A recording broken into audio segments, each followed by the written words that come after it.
एक बहुत बड़ा राजा वो आश्रम की मुलाकात पर आया हुआ है।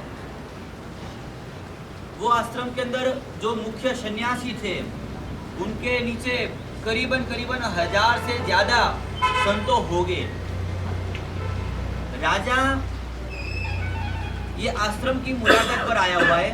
एक सामान्य व्यक्ति आता है ना तो छोटा संत उनको पूरा घुमा देते, बता देता है, ऐसा बनता है।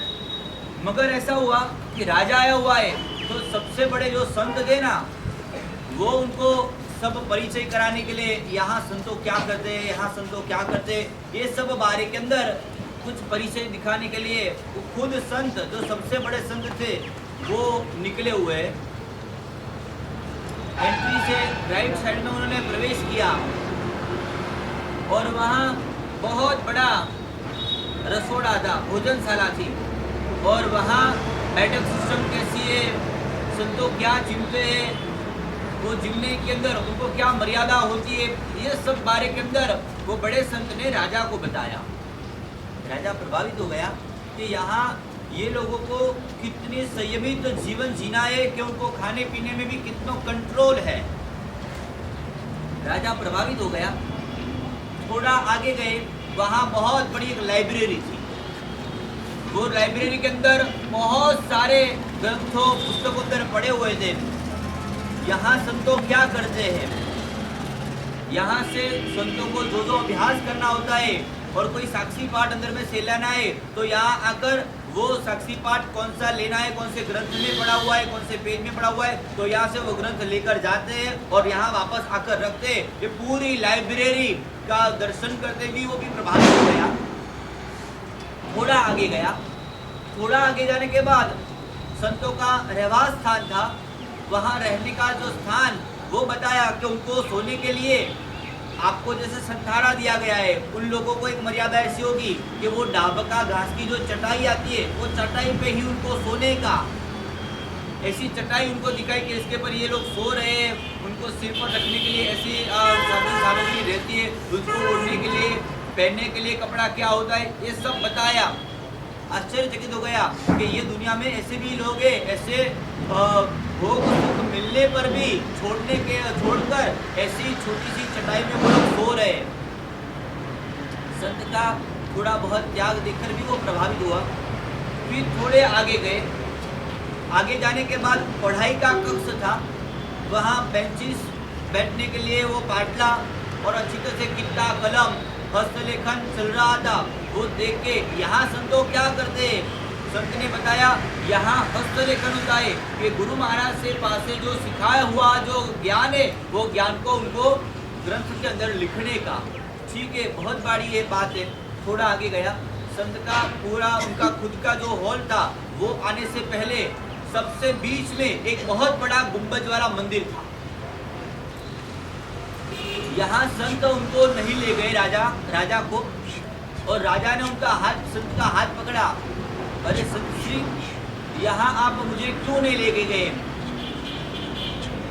संत ने इशारा किया कि पहले से लेकर अंत तक आपने मुझे पूछा कि यहाँ संतों क्या करते हैं, यहाँ संतों क्या करते हैं, यहाँ संतों क्या करते हैं, यहाँ संतों क्या करते हैं। सब जगह पर मैं जवाब दे सका हूँ, मगर मंदिर में जाने के बाद कुछ करना नहीं होता है। वहाँ सिर्फ होने पने का एहसास महसूस करना होता है।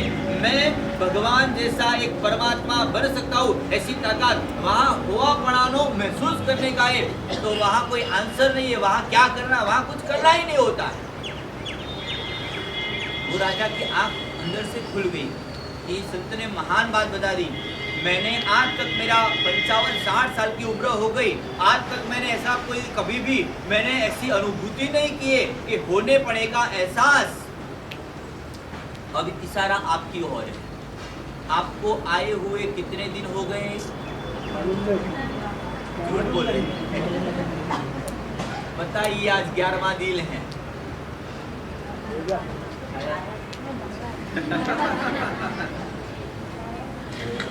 क्यों?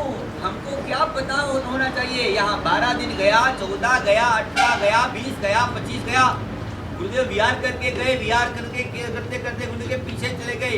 माता पिता बोला निकले आए, भाई कहाँ जा रहे हैं? मुझे गुरुदेव के पीछे पूछे, तेरा उपदान हो गया? हाँ उपदान हो गया, मुझे पता नहीं है। ठीक है, ये परिणति का लेवल आपका बढ़ाना है भाई।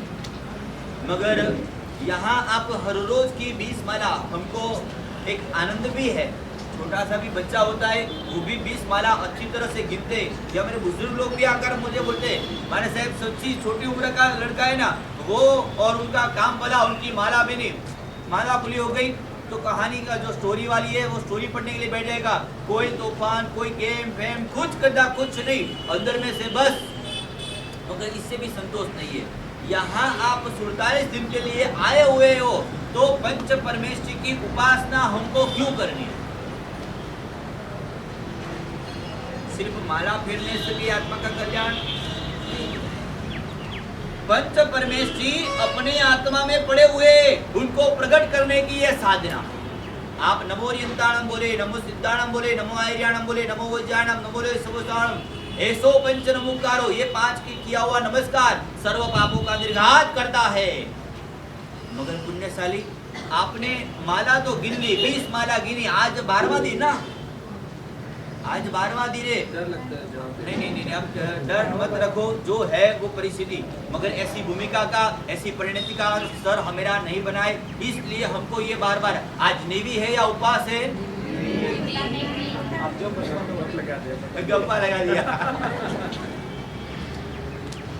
आपको नीवी है या आम्बेल है, कुछ करना कुछ पता नहीं, खाने के लिए किराया देना पड़ता है। गुरु महाराज ने बोला था ना, ये किराया देना पड़ता है, भाड़ा देना पड़ता है, भाड़ा हम दे देते। आप भाड़ा देने के लिए जाते हो कि ये मूंग के पानी के अंदर थोड़ी हल्दी कम थी, बघार थोड़ा कम था, थोड़ा जीरा कम डाला हुआ था, अंदर में थोड़ा घी ऊपर से डलवाते। क्यों? किसके लिए? जरा ये किराया का मकान है, उसको देना पड़ता है। ले लिया, उठने के बाद कोई पूछे क्या खाया, कुछ पता नहीं। ऐसी भूमिका का पुण्यशाली, ये आदर्श में बता रहा हूँ, ऐसी भूमिका का सर हमको बनाना है। ये सर बनाने के लिए सब कुछ भूल जाना पड़ेगा।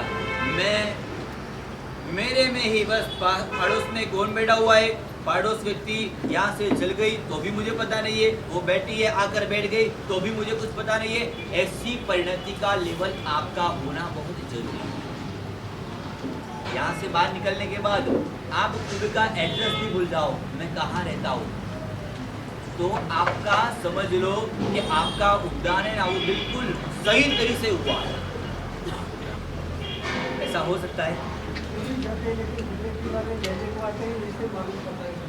कितना गप लगा रहे ये हाथ में चरौला मुपत्ती लेकर भी झूठ बोल रहे। ऐसा नहीं, सब कुछ भूल जाने का, खुद का नाम भी भूलने का है। आने के बाद ऐसी परिणति का लेवल हमको बढ़ाना है। ये आदर्श की बात है, मगर आदर्श को हम लक्ष्यांकन बनाकर आगे नहीं बढ़ेंगे तो आत्मा का क्या होगा?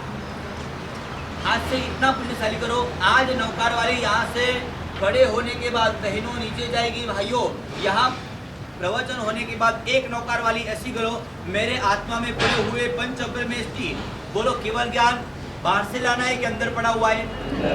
सम्यक दर्शन बाहर से लाना है कि अंदर पड़ा हुआ है? और यहाँ तो पढ़ा आप भी तीर्थंकर बन सको, ऐसी ताकत आपके अंदर पड़ी है या बाहर से लानी है? सिद्ध अवस्था पाने की ताकत अंदर पड़ी है, बाहर से लाने की है? आचार्य बनने की ताकत अंदर ही पड़ी है, उपाध्याय बनने की ताकत अंदर ही पड़ी है, साधु बनने की ताकत अंदर ही पड़ी है, सम्यक दर्शन, सम्यक ज्ञान, सम्यक चारित्र, सम्यक तप अंदर से ही प्रकट करना है। नवकार मंत्र की उपासना करने वाला व्यक्ति कभी नाराज तो कभी भी नहीं हो सकता।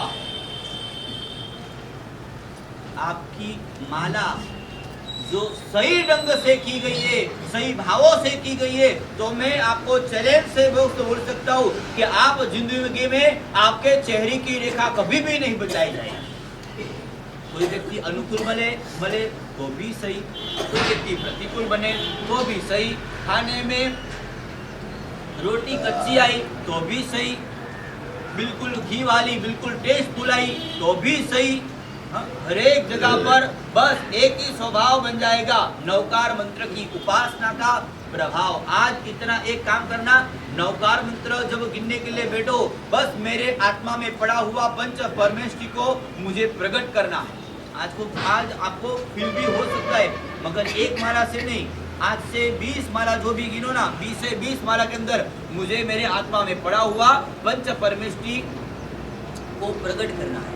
आज यहाँ कितने मंडल है हुबली के अंदर? मेरे हिसाब से 56 ग्रुप हो अलग अलग है, बराबर है ना? आप वो ग्रुप के सभ्य हो सकते हो, मगर हम ऐसी चाहना रखते आप पंच परमेष्टि ग्रुप के अंदर आपको एंट्री मिले। नहीं समझ में आया?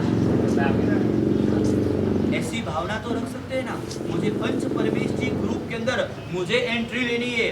वहां जो ग्रुप में जाओगे ना, वहां आपको कोई काम करना पड़ेगा। हाँ, गुरुदेव बोल रहे हैं कि आप जो ग्रुप में अभी काम कर रहे हो ना, वहाँ उम्र की बाधा होगी कि 18 से ऊपर वाले, अथवा तो 25 के ऊपर वाले, 35 के ऊपर वाले, अथवा तो 45 के अंदर वाले, ऐसे बाहर के जो भी ग्रुप है ना, उसके अंदर एंट्री के लिए ऐसा वय मर्यादा होती है। मगर ये पंच परमेष्टि ग्रुप में जिनको एंट्री लेनी है, उसके लिए वय मर्यादा है।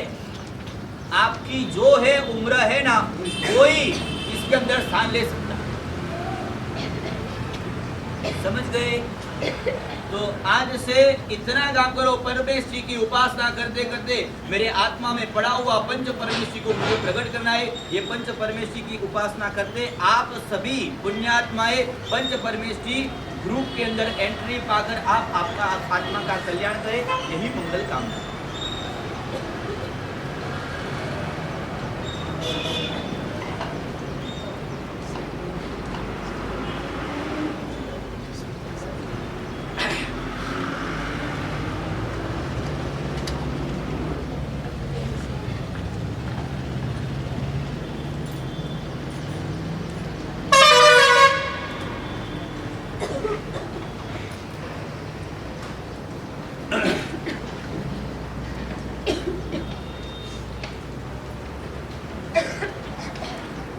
सम्यक् दर्शन शुद्धम योग ज्ञानम वृत्तिमेव चाप्नोति दुःख निमित्तमपीदं तेन सुलभं भवति जनि। भाग्यशालियों, अनंत उपकारी परम करुणा सागर तारक देवादिदेव तीर्थंकर भगवंतों ने जगत के जीव मात्र के कल्याण के लिए धर्म शासन की स्थापना की है। ज्ञानियों ने फरमाया है, सुख हमारे अंतर आत्मा में ही छुपा हुआ है। उस सुख को प्रकट करना वो ही सच्ची समझदारी है। और जब जीवात्मा सम्यक दर्शन को पाकर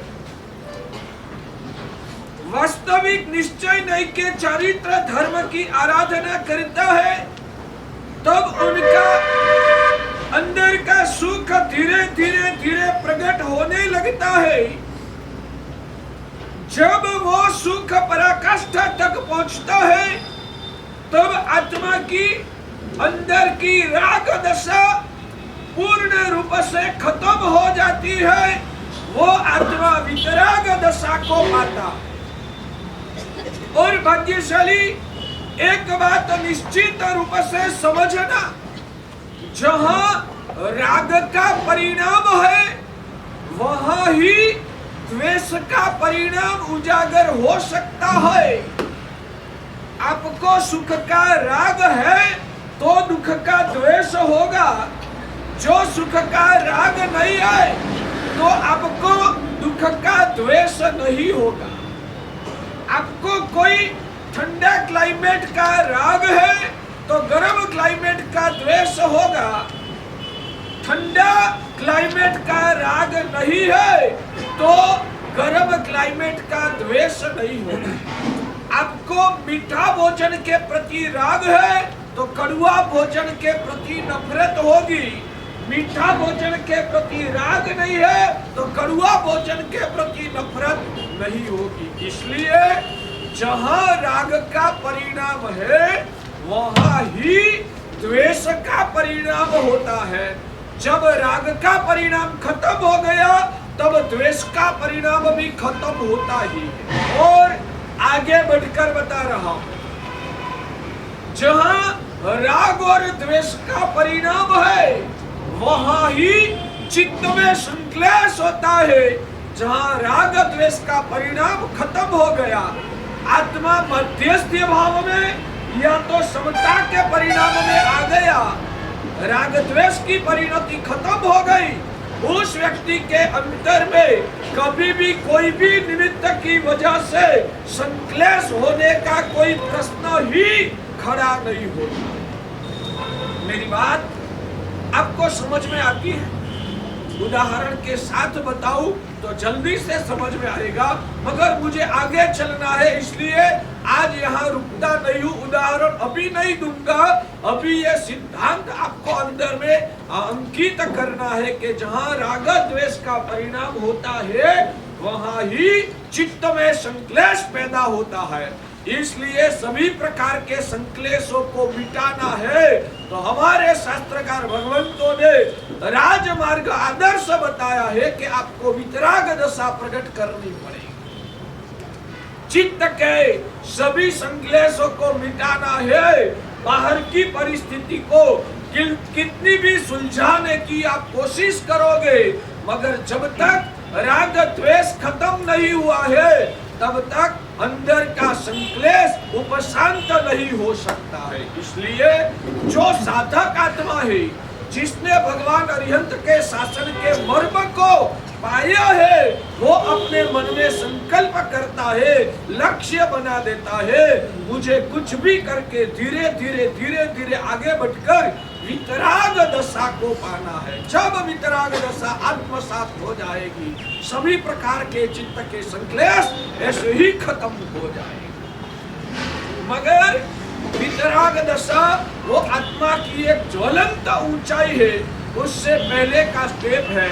जब तक वितराग दशा पूर्ण रूप से प्रकट नहीं होती है तब तक हमें वैराग्य दशा की साधना करना है, यानी कि संसार के सभी पदार्थों की असारता को बार बार चिंतन करके उसके पर का जो आसक्त आकर्षण या तो राग द्वेष का जो परिणाम है उसको मिटाने की साधना करना, और राग द्वेष के परिणाम का जो जहर है उसको कमजोर बनाना, इसको हमारे शास्त्र में शास्त्रकार भगवंतों ने वैराग्य कहा।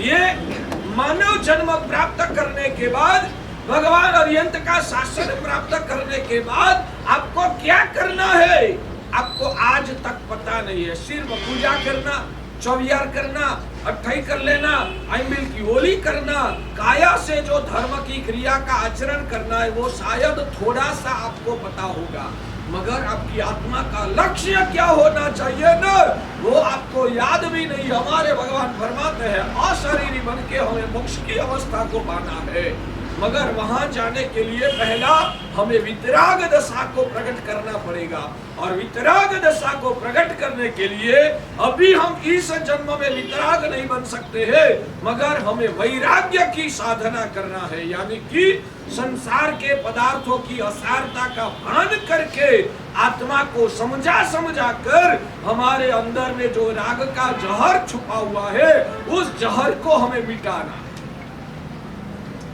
शास्त्रकार भगवंत लिखते हैं आत्मा का स्वरूप का जो सुख है वो ही सच्चा सुख है, वो ही शाश्वत सुख है, वो ही सदा काल तक टिकने वाला है, क्योंकि स्वभाव में से वो पैदा हुआ है, इसलिए उनका विनाश कभी भी नहीं हो सकता है। और जिसका स्वभाव का सुख प्रकट हो गया उनको इस दुनिया के भौगोलिक पदार्थों की गुलामी कभी भी सहन नहीं करनी पड़ती।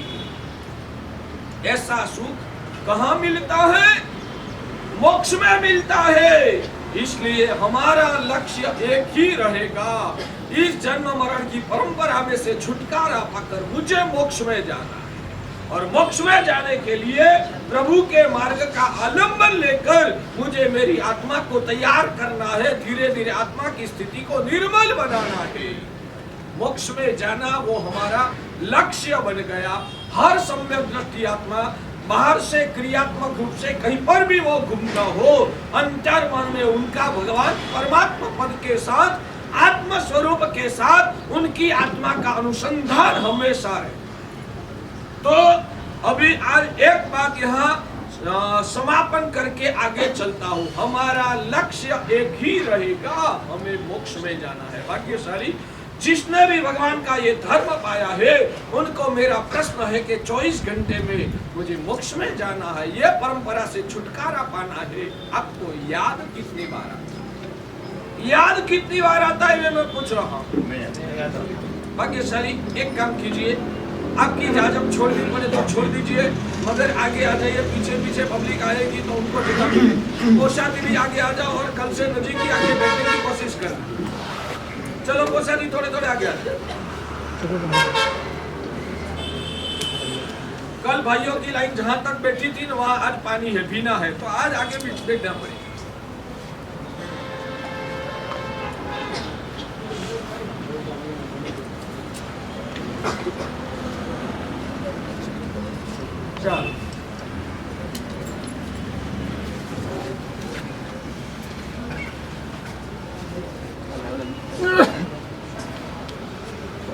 चलो बैठ जाओ जल्दी से, बच्चे बैठ जाओ।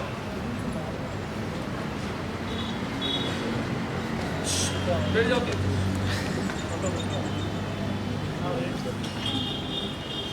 तो भाग्यशालियों, 24 घंटे में मुझे मोक्ष में जाना है, मोक्ष में जाना है, मोक्ष में जाना है। मुझे पता है जब बच्चा छोटा होता है ना, तब से उनके कान में डालते हैं मुझे डॉक्टर बनना है। कोई भी छोटा बच्चा हो ना, 5 साल का बच्चा हो, उनको भी आप पूछेंगे ना तू बड़ा होके क्या बनेगा, तो वो व्यापारी बनूंगा, मैं उद्योगपति बनूंगा, मैं वकील बनूंगा, कोई बोलते मैं पुलिस बनूंगा। कितनी उम्र में? 5 साल की उम्र से उनके दिमाग में होता है कि बड़ा होके मुझे क्या बनना है, तो आगे वो उस दिशा को पकड़ सकता है। सही बात। मेरा सवाल है, आपको आगे जाके क्या बनना है? आपको भाग्यशाली आगे जाके आपको क्या बनना है बताइए? मोक्ष में जाना है, मुझे खुद को सिद्ध भगवान बनना है। हमेशा याद करो भाग्यशाली, कोई भी व्यक्ति को, ये सतीश भाई ने बिल्डिंग बनाया ना, ये सतीश भाई का बिल्डिंग है। आज मैं उनकी अनुमोदना करता हूँ भाग्यशाली, जाहिर में उनको धन्यवाद को पात्र है। हमें स्त्री पूरे संघ को आज उनकी अनुमोदना करना है कि उन्होंने निस्वार्थ भाव से, जब पता चला कि गुरु महाराज उद्धान करा रहे हैं और गुरु महाराज को हमारी जगह पसंद है, किसी ने भी हमको बताया कि यह जगह साहेब आपको चाहिए उद्धान कराने के लिए, तो मैं तैयार हूँ। पहला भी आपका यहाँ केशवापुर में जब उद्धान हुआ, तब भी सतीश भाई की जगह में ही उद्धान हुआ था। आज भी वो इतने भाग्यशाली है कि हमने कितनी भी जगह दिखी, मगर लास्ट सिंबल यहाँ इनको प्राप्त हुआ कि आपकी जगह में उद्धान होगा। और पूरे उद्धान के दौरान इनकी इस जगह में भाइयों बहनों सब साधु साध्वी मिलके 1 करोड़ से ज्यादा नवकार मंत्र का जाप इस धरती पर होने वाला है। मगर महत्व की बात यह है, जगह तो कितने भी लोगों के पास होती है, मगर सभी के हृदय में इतना औदार्य का, भक्ति का परिणाम सभी के हृदय में नहीं होता है। पहले दिन से मैं दिख रहा हूँ, उन्होंने जो सहकार दिया है, प्रेम से बोला साहब मेरी ये जगह 1.5 महीना के लिए खुद का काम भी उन्होंने रुक दिया है। खुद का ये बिल्डिंग का निर्माण का जो कारीगर वगैरह होंगे वो भी चले गए होंगे, दूसरी बार बुलाने में भी शायद वो लोग दूसरी जगह पर काम पे लग गए होंगे, तो उनको दिक्कत आएगी। फिर भी उन्होंने खुद का एक भी स्वार्थ अंदर में दिखा नहीं है। सिर्फ श्री संघ का पगलिया मेरी धरती पे होने वाला है और महाराज साहेब को पसंद आया है। इन लोगों की आराधना यहाँ हो रही है। एक भी वक्त उनके मुंह से एक भी नेगेटिव शब्द कभी भी नहीं निकला है। उन्होंने उत्साह से बताया, गुरुदेव मेरी जगह में जो ये अद्भुत शासन की आराधना हो रही है, गुरुदेव जरूर मुझे लाभ दीजिए। मुंह से तो उन्होंने एक भी गलत शब्द नहीं बोला, मगर उनकी मुंह की एक रेखा भी नाराज नहीं, प्रसन्न हुई है। आज जब भी वो रोज मिलते हैं और प्रसन्नता व्यक्त करते कि मेरा कितना सौभाग्य गुरुदेव, यहाँ इतना अच्छा कार्य हो रहा है। तो उन्होंने जगह तो दी, मगर खुद का स्वार्थ, धंधा वगैरह सब रुक दिया, नहीं तो 1.5 महीने में तो ये बिल्डिंग कितना आगे बढ़ सकता था। फिर भी उन्होंने खुद का स्वार्थ नहीं दिखा है। मैं समग्र श्री संघ को एक बार मेरे हृदय के भाव से रिक्वेस्ट करता हूँ कि अनुमोदना के नारा के साथ, अभी चालू प्रवचन में अनुमोदना के नारा के साथ हमें उनको धन्यवाद देना है। भाग्यशाली बोलिए अनुमोदना, अनुमोदना, अनुमोदना, अनुमोदना, अनुमोदना, अनुमोदना। शासन के ऐसे रत्नों को अनुमोदन बारंबार, शासन के ऐसे रत्नों को अनुमोदन बारंबार।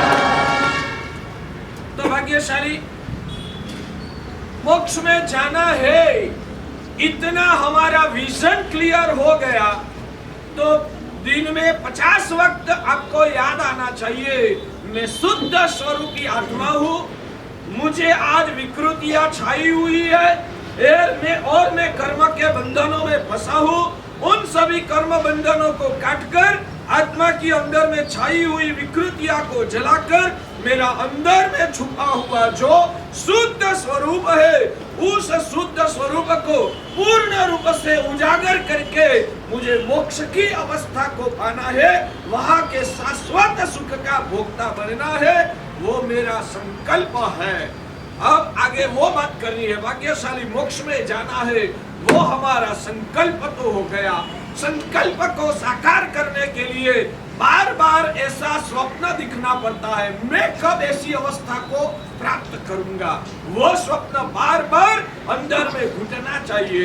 मगर हमारे शास्त्रकार भगवंत फरमाते हैं सिर्फ संकल्प करने से और स्वप्न दिखने से, वो पहला चरण है, संकल्प करना भी जरूरी है, स्वप्न दिखना भी जरूरी है, मगर संकल्प करके स्वप्न दिखने से वो अवस्था प्राप्त नहीं होती है। उसलिए हमें हमारी आत्मा को तैयार करना पड़ता है। तो उसलिए हमें क्या करना पड़ेगा, वो चर्चा में आज से शुरू करता हूं। आत्मिक सुख वो है, मगर वो सुख को पाने के लिए हमें तैयारी क्या करना पड़ेगा। तो हमारे शास्त्र में शास्त्रकार भगवंतों ने लिखा है कि मोक्ष का आकर्षण प्रकट करने के लिए संसार के प्रति वैराग्य होना वो सबसे पहली शर्त है। इसलिए जयवीराय सूत्र में आप भगवान को जो प्रार्थना करते हो, सबसे पहली प्रार्थना क्या होती है?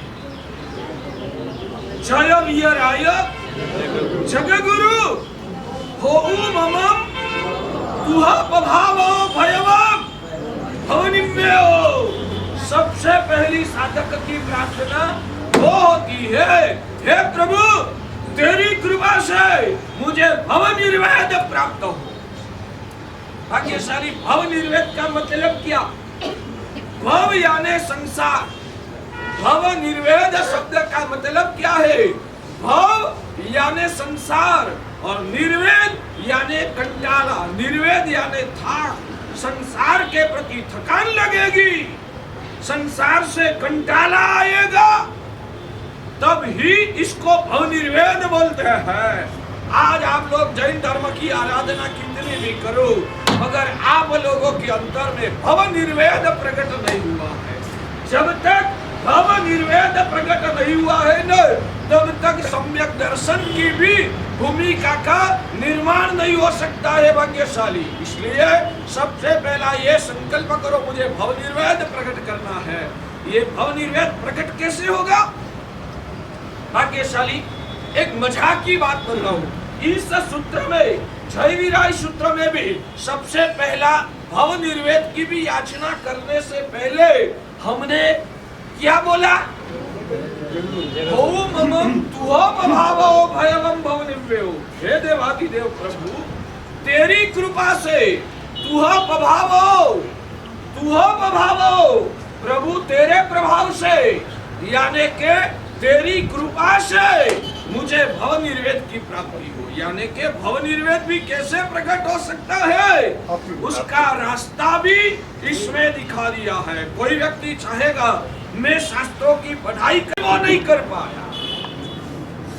आपको भी ऐसा प्रॉब्लम आया होता तो, मगर भगवान की आपके पर करुणा थी, इस वजह से आप यहाँ आने में सफल बने। भाग्यशाली। कितने लोगों को तो उद्धार करने का भाव भी नहीं जगा। आपको भाव क्यों जगा? आपको भाव क्यों प्रकट हुआ? भगवान की कृपा से। हरिभद्र सुरेश्वर जी महाराजा ने ललित विस्तरा ग्रंथ में एक वाक्य लिखा है, बताऊं? एको भी शुभ भावः भगवत प्रसाद लभ्यः, एको भी शुभ भावः भगवत प्रसाद लभ्यः। एक भी हृदय में शुभ भाव जगता है ना, तो भगवान की कृपा के बिना एक शुभ भाव आपके हृदय में प्रकट नहीं होता है। आप रास्ते में गए, कोई भिखारी रास्ते में बैठा था, आपने जेब में से निकाल के 10 रुपया की नोट गरीब को दी। आपको 10 रुपया, आपके आगे भी कोई व्यक्ति गया निकला था, उनको भावना नहीं हुई। आपके पीछे भी कोई व्यक्ति आने वाला है, उनको भी दान देने की भावना नहीं हुई। आपको मन में भावना हुई कि ये गरीब है तो 10 रुपया दे दूं। ये दया करने का भाव आपके अंतर में कैसे जगा? भगवान की कृपा के बिना गरीब को 10 रुपया देने का भाव भी हृदय में प्रकट नहीं होता। हजारों लोग ऐसे हैं, सुबह में 24 घंटे में मंदिर में नहीं जाता है। आपको सवार पड़ी स्नान करके पूजा के कपड़े पहन के भगवान के पास पूजा करने के लिए जाने का भाव होता है। ये भाव कैसे आपके अंदर में जगा? भगवान की कृपा आपके पर बरसी है, इसलिए ही आपको पूजा करने का भाव प्रकट। सुबह में नवकाशी का पचखान करने का मन हुआ, रात्रि के समय चौविहार करने का विलास हुआ। किसके प्रभाव से हुआ? अरिहंत की कृपा के बिना एक शुभ भाव भी आपके हृदय में प्रकट नहीं हो सकता। इसलिए हमारे गुरुदेव बजरंकर सुरेश्वर जी महाराजा ने हमको सिखाया है, आप सुबह शाम जब भी मंदिर में जाओ, जो भी जीवन में सुकृत हुआ है ना, वो सुकृत प्रभु के चरण में समर्पित कर दे। प्रभु आज जो अच्छा हुआ तेरे प्रभाव से हुआ है, उसका पूरा मालिक प्रभु तू है, तेरे चरणों में ये सुकृत में समर्पित करके मैं निर्भर बन जाता। आपके वहां आपकी कोई बड़ी कंपनी है, या तो आपके जो व्यापार आपकी पेढ़ी चल रही है, उघरानिया हो बोलते हैं ना, उघरानी करने के लिए आप जिसको भेजते हो उसको उघरानिया बोलते हैं ना, वसूली करने वाला जो कर्मचारी की बात करता हूं। आपका कर्मचारी वसूली करने के लिए 5-10 व्यापारियों के पास जाके आया, 2.5 लाख रुपया, 3 लाख रुपया, 4 लाख रुपया लेके आया। वो 4 लाख रुपया का क्या करेगा? सेठ को, मालिक को, जब तक मालिक को नहीं दिया तब तक उनकी हालत क्या होगी? जब तक मालिक को नहीं दिया भाग्यशाली, तब तक उनकी हालत क्या होगी? उनको भार लगेगा, टेंशन रहेगा। और जब वो दुकान में भी आ गया, मगर पता चला व्यापारी सेठ जो मालिक है बाहर गए, 10 मिनट के बाद आएंगे, वो 10 मिनट उनकी कैसी जाएगी? हाँ, टेंशन वाली रहे।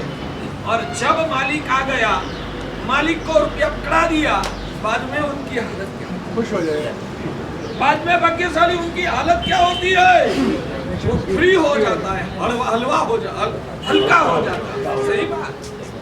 हमने जो भी सुकृत किया, उपवास किया, निवि किया, 20 माला किया, कायोत्सर्ग खड़े होके किया, एकाग्र चित्त से जो भी हमने आराधना की, ये सब आराधना लेके शाम को हम फिर से भगवान के पास जाएंगे और भगवान के पास जाकर क्या कहना, प्रभु ये जो भी पूरे दिन में सुकृत हुआ, जो वसूली में 4 लाख आया वो किसकी वजह से आया? जो वसूली करने के लिए कर्मचारी गया और 4 लाख रुपया मिला, किसकी वजह से मिला? उनकी कर्मचारी की हैसियत थी। 4 लाख नहीं, कोई 4,000 भी उनको देने वाला नहीं है, फिर भी 4 लाख जो सामने की पेटी वालों ने दिया, किसके प्रभाव से? समझ में आता है? दिया किसके हाथ में? कर्मचारी के हाथ में, मगर वो प्रभाव किसका? वो प्रभाव मालिक का है। मालिक के प्रभाव से कर्मचारी को 4 लाख मिलता। आपने जो तप किया, आपने जो जप किया, आपने जो 1.5 महीना की वृद्धि धर्म की आराधना की, वो किसके प्रभाव से? क्या प्रभु की भी खुशामद करते हो आप? प्रभु तेरे प्रभाव से बोलने के लिए बोलते हो, क्या नाभि से आवाज निकलता है? नाभि से निकलना चाहिए। प्रभु तू नहीं मिला, ये आराधना मेरे से कैसे हो सकती है? ये जो मुझे करने का मन हुआ ना, वो भी तेरा प्रभाव है, और मेरी मनोकामना पूर्ण हुई, मैं उद्धार कर पाया, वो भी तेरा प्रभाव है। जो भी मेरे जीवन में सुक्रोध हो रहा है, भाग्यशाली एक बात समझो,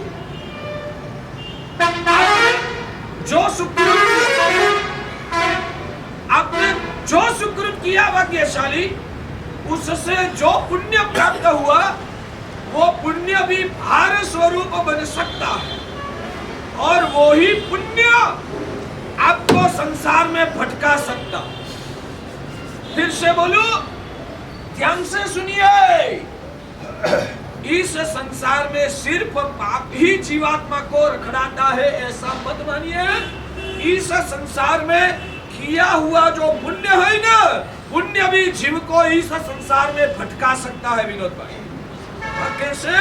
वो पुण्य प्राप्त होने के बाद उस पुण्य के माध्यम से जीवन में जो भी सफलताएं मिलेगी ना, उस सफलताओं में आप अहंकार करोगे, उस सफलताओं में आप जो औद्योगिक सुखों की प्राप्ति हुई उसमें आसक्ति करोगे, और उस सुख की प्राप्ति के लिए आप माया प्रपंच भी खेलोगे, और जो राग द्वेष करके कर्म बंद करोगे। पुण्य था इसलिए ये सब लीला प्रकट हुई, पुण्य ही नहीं होता तो ये लीला प्रकट होने वाली नहीं थी। आज गरीब लोगों का पुण्य ज्यादा है या आप लोगों का पुण्य ज्यादा? गरीब लोगों, आपका पुण्य ज्यादा है, भौतिक रूप से बोलता हूँ। पाप ज्यादा आप करते हो या पाप ज्यादा गरीब लोग करते हैं?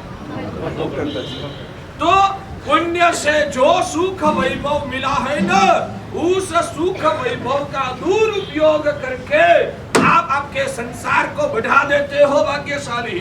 इसलिए मेरा ये सूत्र अंदर में अंकित कर दीजिए भाग्यशाली, इस संसार में किया हुआ पाप ही जीवात्मा को संसार में भटकाता है, कि वो आपकी सोच अधूरी है। किया हुआ पुण्य भी जीव को संसार में भटकाता है। कभी सोचा था ऐसा? आप लोगों ने ऐसा कभी सोचा था कि पुण्य भी जीव को संसार में भटकाता है, रखड़ाता है? क्या सच्चा शब्द प्रयोग, क्या भटकाता बोलूं अच्छा, या रखड़ाते हैं ऐसा बोलूं वो अच्छा? भटकाता। तो आपने कभी सोचा है किया हुआ आप तो जीव को संसार में भटकाएगा मंजूर, किया हुआ पुण्य भी जीवात्मा को संसार में भटकाएगा? मानते हो? आज तक माना था, आज समझ में आता है ना? तो ये जिन शासन के सोनेरी हित शिक्षा है भाग्यशाली।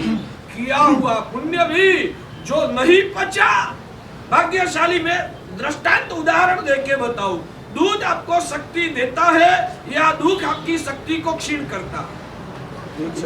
दूध शक्ति देता है या दूध आपकी शक्ति को क्षीण करता है? देता है ना। मैं बताऊं, दूध पियोगे तो शक्ति क्षीण हो जाएगी। उदाहरण देके बताऊं, जिसने दूध पिया और दूध का पाचन हो गया उसको ताकत आएगी, मगर जिसके आते नबले है, पचाने की ताकत नहीं है और उसने दूध पिया तो क्या हालत होगी? वॉमिट होगी, झाड़ा हो जाएगा और शक्ति क्षीण हो जाएगी, शरीर रोगों का घर बन जाएगा। तो दूध शक्ति देता है, दूध शक्ति को क्षीण कर सकता है? जो पचे नहीं, अपवाद नहीं। आज के एवरेज लोगों को दूध का पाचन नहीं होता, एवरेज लोगों को दूध का पाचन नहीं होता है। दूध भी डुप्लीकेट है और आपकी जठर भी डुप्लीकेट है। तो दूध शक्ति देता भी है और दूध शक्ति को खींच भी लेता है। सही बात?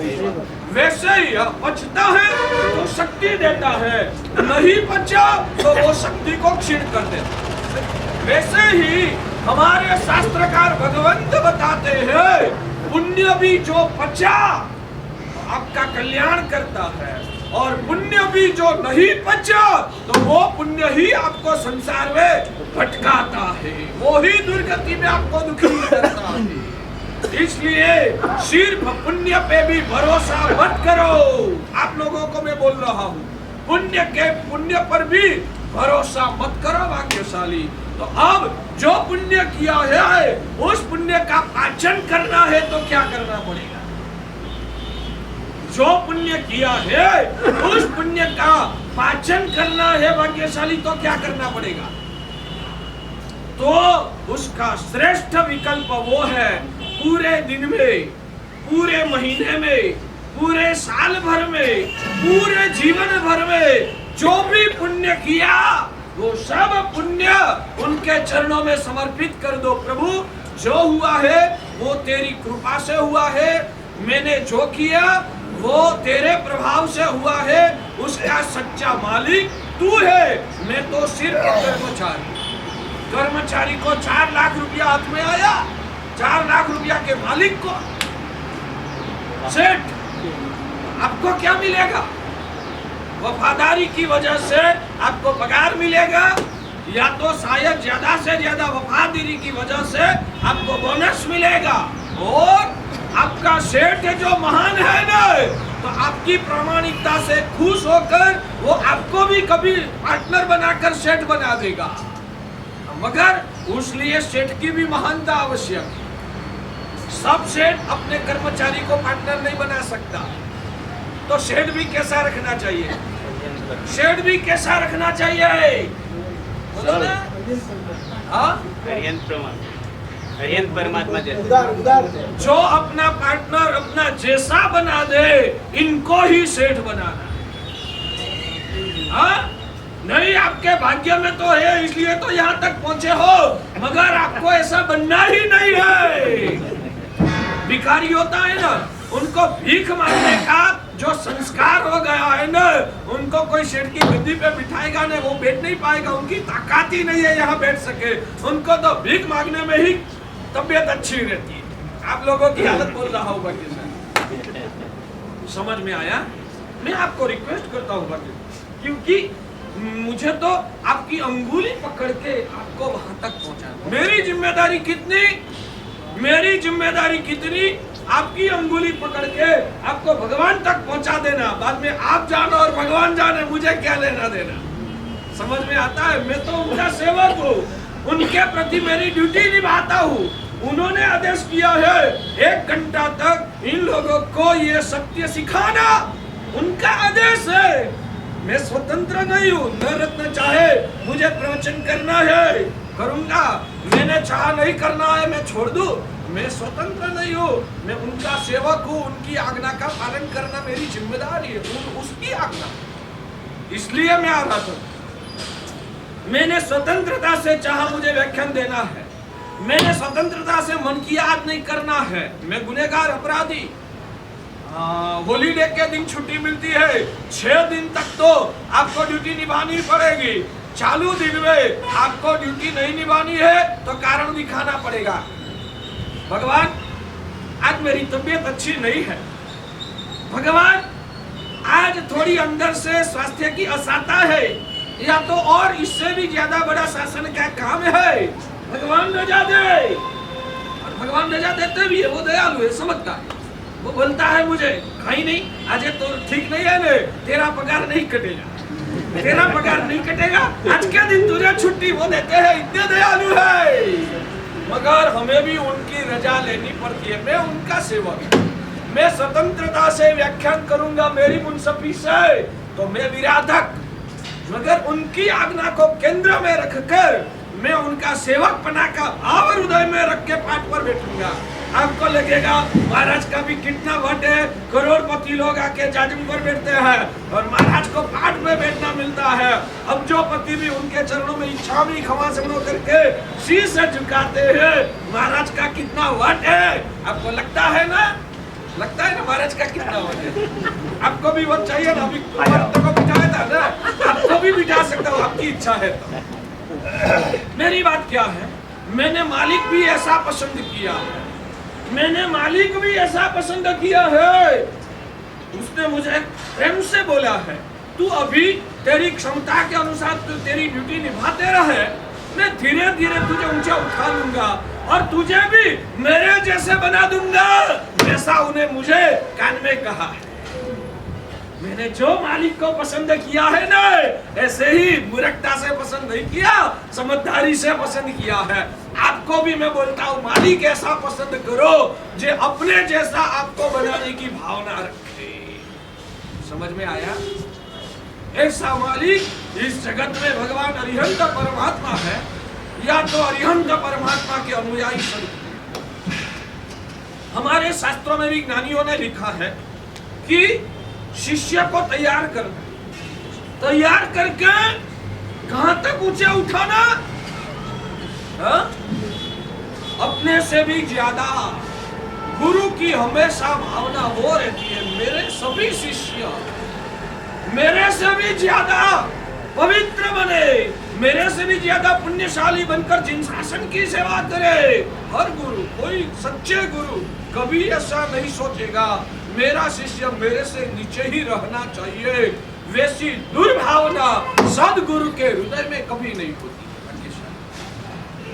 अब फिर से लिंक को जुड़ता हूं कि किया हुआ पाप तो जीवात्मा को संसार में, ये सूत्र आपके लिए जीवन में बहुत उपयोगी बनेगी।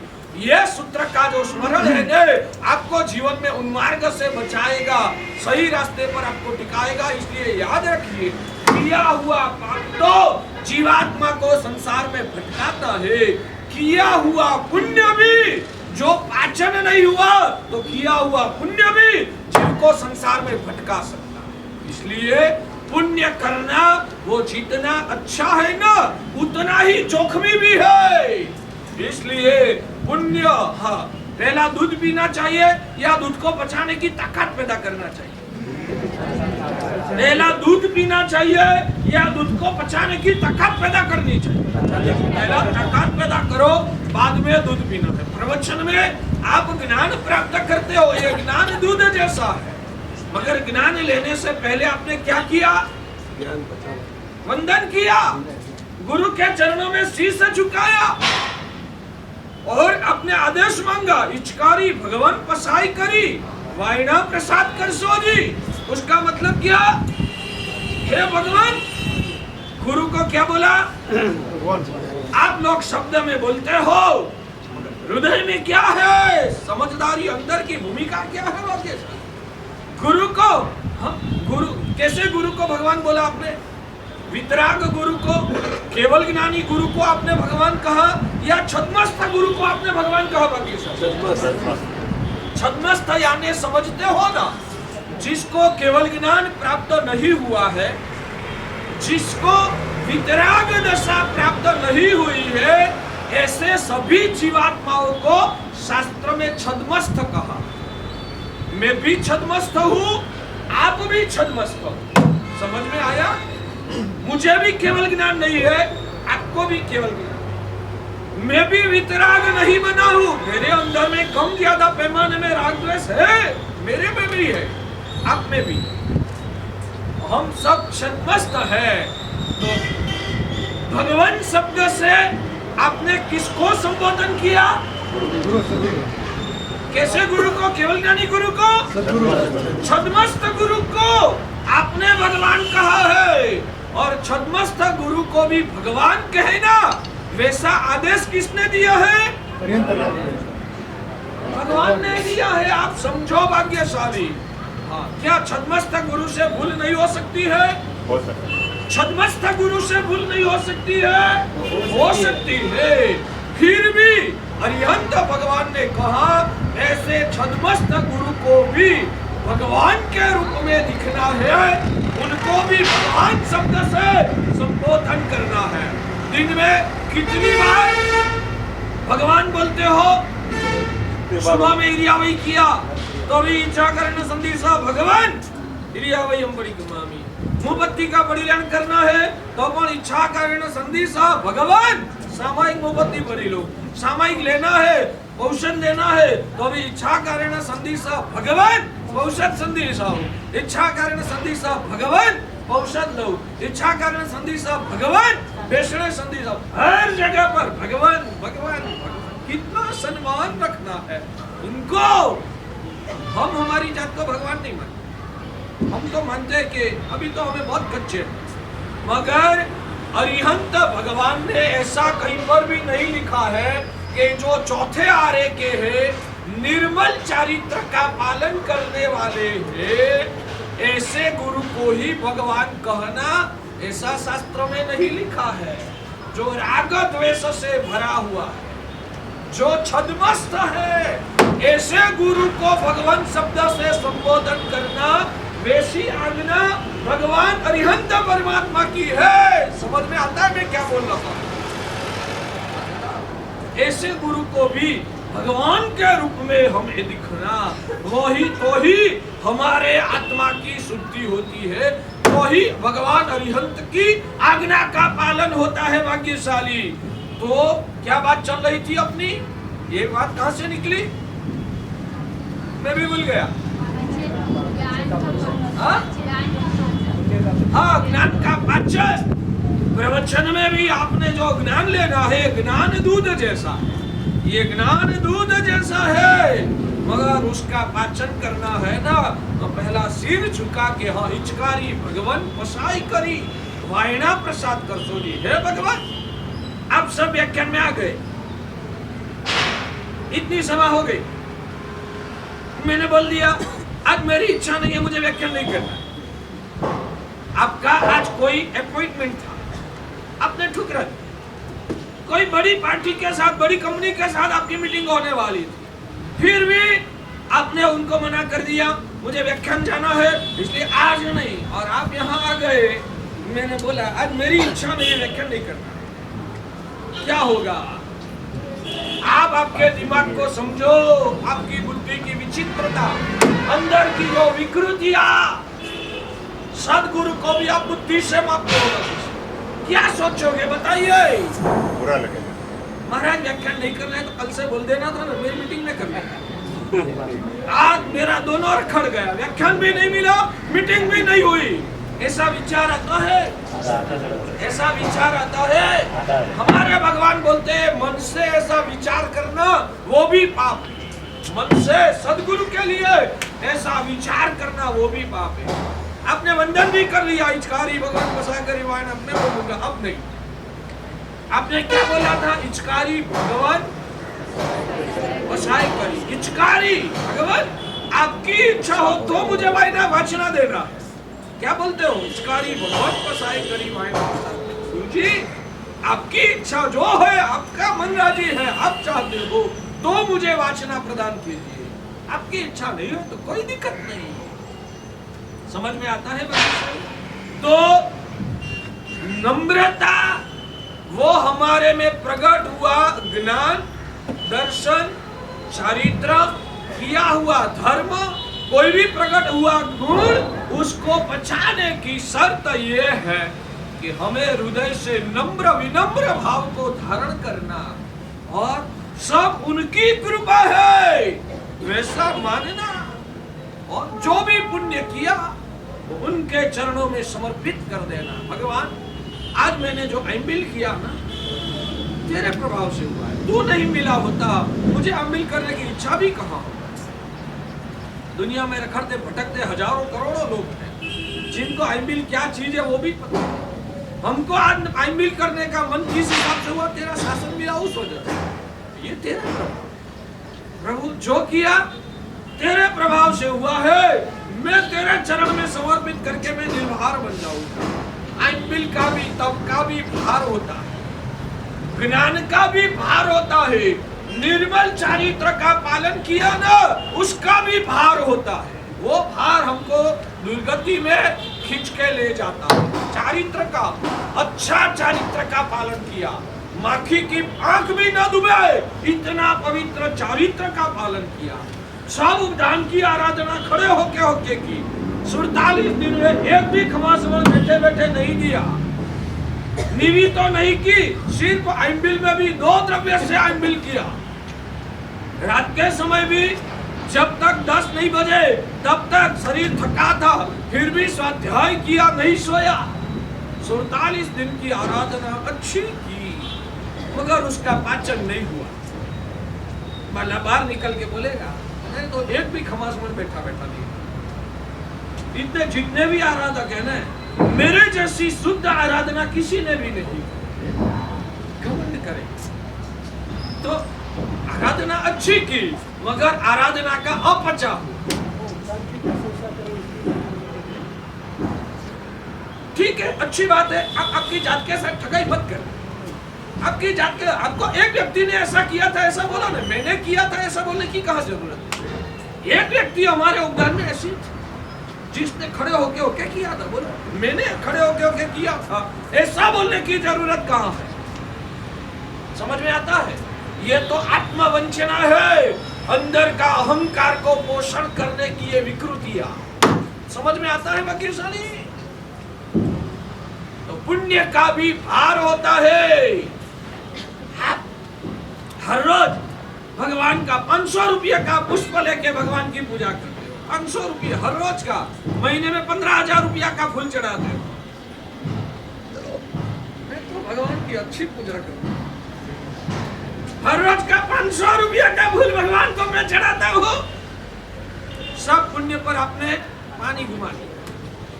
अहंकार करके, पुष्प पूजा करके जो पुण्य उपार्जन किया था ना, उस पुण्य का अपचा हो। अपचा होने के कारण इस पुण्य के प्रभाव से दूसरे जन्मों में सुख तो मिलेगा, मगर उस सुख में आप आसक्त हो जाओगे, अहंकार होगा और पाप कर्म का नया बंद करके संसार को बढ़ा दोगे। इसलिए ये सूत्र बार बार आपको सिखाता हूँ। पाप जैसे जीवात्मा को संसार में भटकाता है, वैसे किया हुआ पुण्य धर्म भी जीवात्मा को संसार में भटकाता है। इसलिए शर्त ये है, सिर्फ पुण्य करना इतना ही पर्याप्त नहीं है। आपने जो पुण्य किया, आपने जो धर्म किया, उस पुण्य और धर्म का भी पाचन होना जरूरी है। और वो पाचन करने के लिए एक ही श्रेष्ठ विकल्प है, जो भी किया। 12 नौकर गिना तो भी प्रभु के चरण में, और 1200 पक्की माला गिनी तो भी भगवान के चरण में, नवकाशी का पचखंड किया तो भी उनके चरण में, मासक्षमण की तपस्या की तो भी उनके चरण में। जो भी हुआ, आज एक दिन का औषध हुआ, मेरे भगवान की कृपा। उनके बिना ये नहीं हो सकता है। अंदर से ये सत्य का स्वीकार होना चाहिए। कर्मचारी को 4 लाख रुपया मिला, मगर वो सेठ की वजह से मिला है, उनकी खुद की कोई हैसियत नहीं है। सही बात। वो कर्मचारी कल इस कंपनी में से छूटा हो गया, बाद में जाएगा, मुझे 4 लाख दो ना, कौन देगा? बाद में जाएगा, कौन देगा? कोई नहीं। तो कर्मचारी उसको 4 लाख रुपया उनके हाथ में जरूर आया, मगर वो मालिक के नाम पर मिला, मालिक के पुण्य से मिला है, मालिक का प्रभाव। सही बात। और मैंने मासिक श्रवण भी किया तो उनका प्रभाव, मैंने आईबिल की ओली भी की तो उनका प्रभाव, मुझे ये उद्यान तब में 1,08,000 रुपया देने का भाव हुआ, वो भी उनका प्रभाव। मुझे ये जगह देने का भाव हुआ तो भी उनका प्रभाव। जो भी अच्छा है वो उनकी कृपा है, उनके प्रभाव से। मैं तो कर्मचारी हूँ, 4 लाख लेके आया, उनके हाथ में दे देना और निर्भर हो जाना, वो ही मेरा कर्तव्य है। जो भी सुकृत उपार्जन किया वो उनके चरण में समर्पित करके अंदर से निर्भर। अब उस पुण्य के साथ मुझे कुछ लेना देना नहीं। उस पुण्य के साथ, अरे साहब ऐसा तो कैसे चलेगा? सब पुण्य उनको ही दे देंगे तो हमारा हालत क्या होगा? बोलो ना, होना चाहिए, दिमाग है तो होना चाहिए। जितना पुण्य कमाया वो सब उनको दे देंगे, अप्रामाणिकता से नहीं। 4 लाख लेके आया और बताएगा 3.5 लाख मिला है, तो अप्रामाणिकता। प्रामाणिकता से जितना आया उतना उनको दे देंगे। छत्रस्थ व्यक्ति को मन में प्रश्न होता है, मेरा जितना पुण्य कमाया सब पुण्य उनको दे दूंगा, मेरी हालत क्या हो? हाँ? वो सिर्फ पगार देने वाला नहीं है, वो सिर्फ पगार देने वाला नहीं है, वो आपकी पात्रता को विकसित करके अपनी खुद की गद्दी पर बिठाने वाला है। तो मुझे चिंता करने की जरूरत क्या है?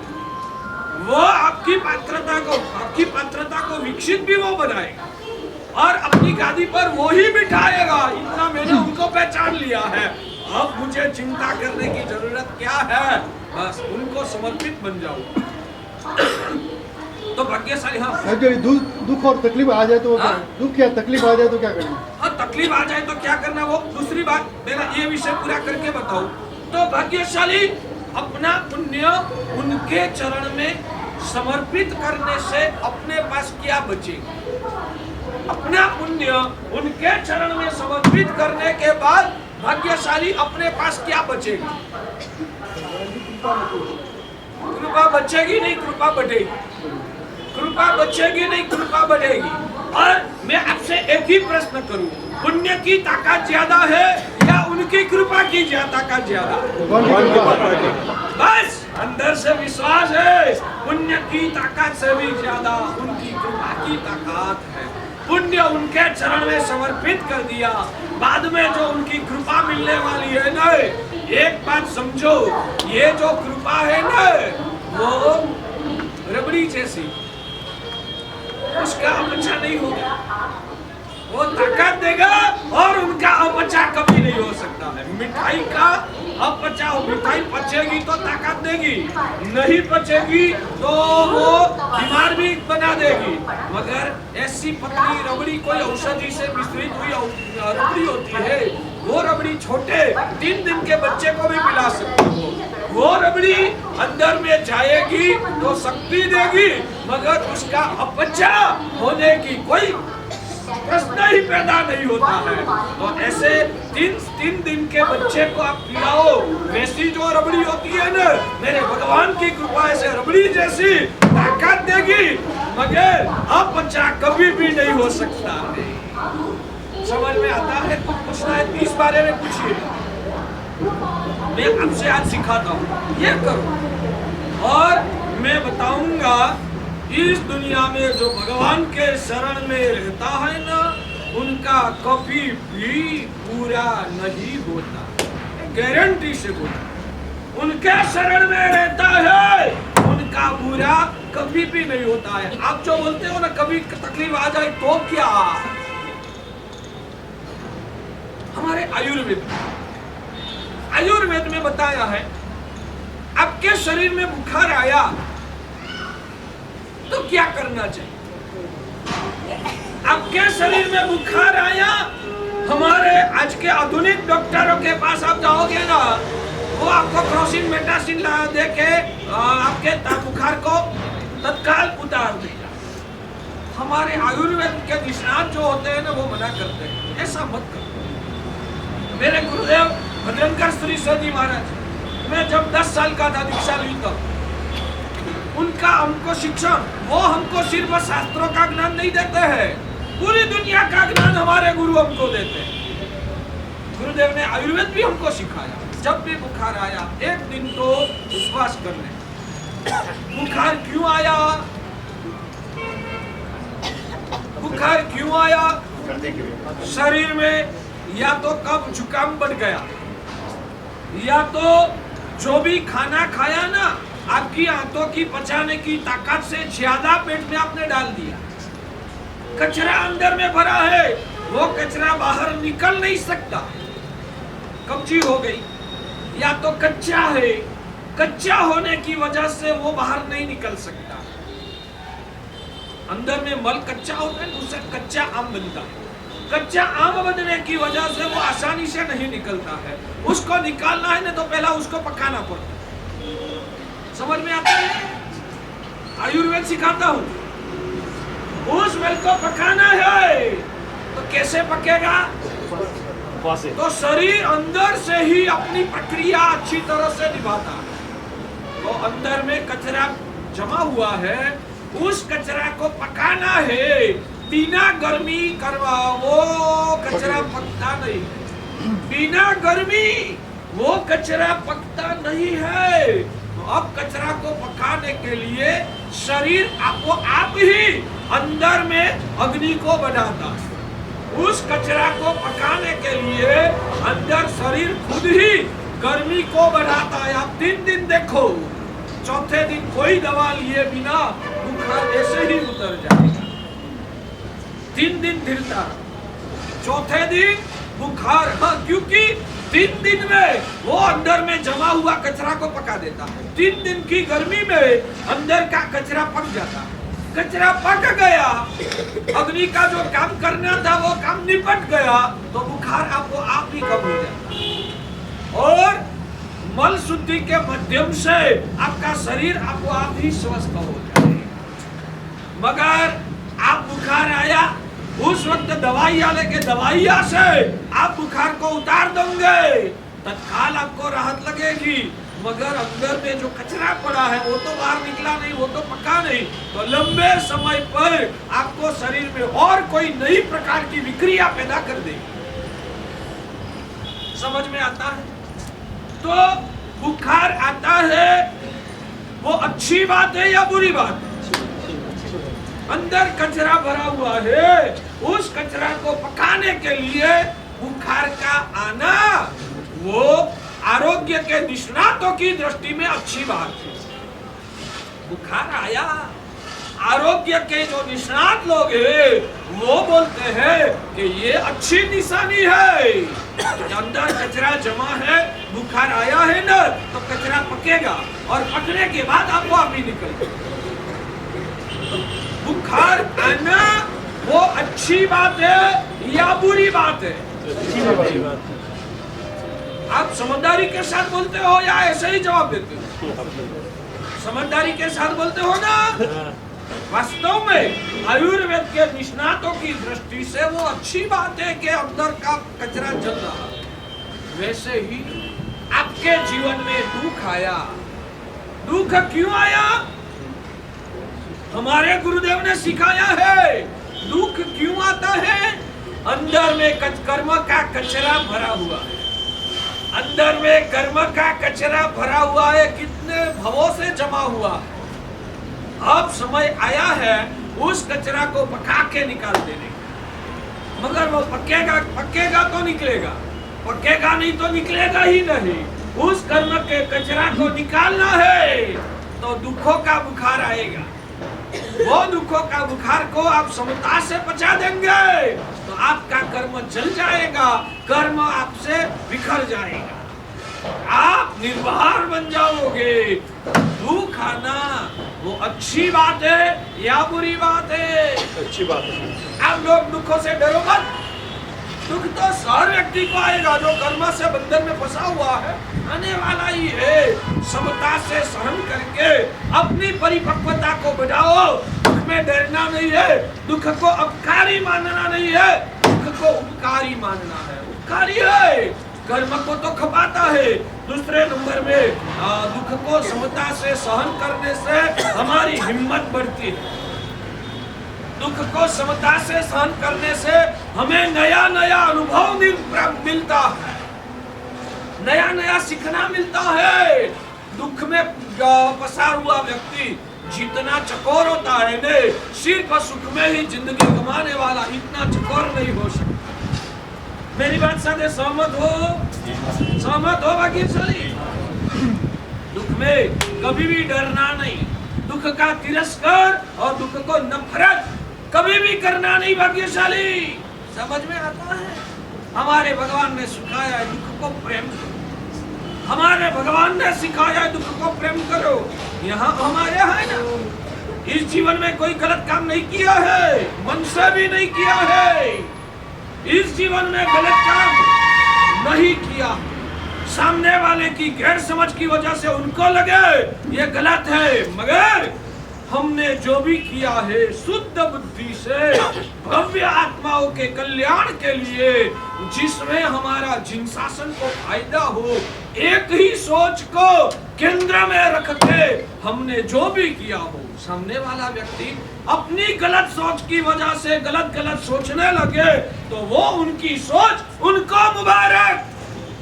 भगवान की साक्षी से परमात्मा के सदगुरु के चरणों में हाथ रख के ये रजोहरण हाथ में लेके बोल रहा हूँ, जो भी कर रहे हैं निर्मल बुद्धि से सिर्फ भगवान के शासन को केंद्र में रखकर भव्य आत्माओं का कल्याण की निर्मल भावना से ये सब हम करते हैं। मगर पिछले जन्म का कोई कर्म हमने भी बांधा हो और वह कर्म आज हमको भी उदय में आ सकता है, और वह कर्म उदय में आ जाए तो समता से उस कर्म का क्षय करना वो हमारे लिए कल्याणकारी है, क्योंकि ऐसी परिस्थिति में पसार होने से हमारा कर्म का कचरा निकल जाता है और हमारी अंदर की जो समता बढ़ती है, हमारी भगवान के मार्ग प्रति जो श्रद्धा बढ़ती है, तो निश्चित रूप से हमारे साथ जो भी बन रहा है हमारा कल्याण के लिए ही होता है।